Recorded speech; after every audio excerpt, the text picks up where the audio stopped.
mabili ang pagkain sa sobrang mahal ng pagkain.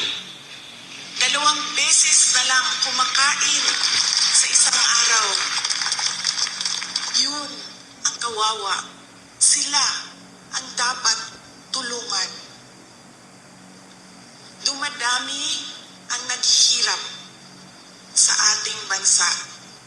Dumadami ang nahihirapan makahanap ng regular na trabaho. Sila ang totoong kawawa at kailangan ng tulong natin.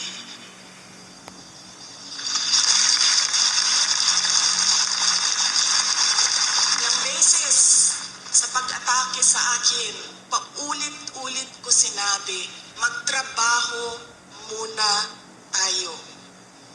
Because we owe it to our countrymen, because we make promises on stage, in front of everybody, na we will do something for our country. Paulit-ulit yan noong 1 taon. Hanggang ngayon, sinasabi ko, magtrabaho muna tayo. Mas maraming nangangailangan ng tulong kaysa mas interesado sa politika.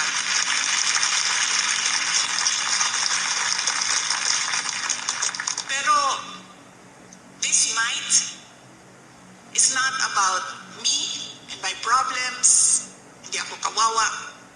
Mas kawawa ang mga kaibigan natin na natutulog sa tabing daan.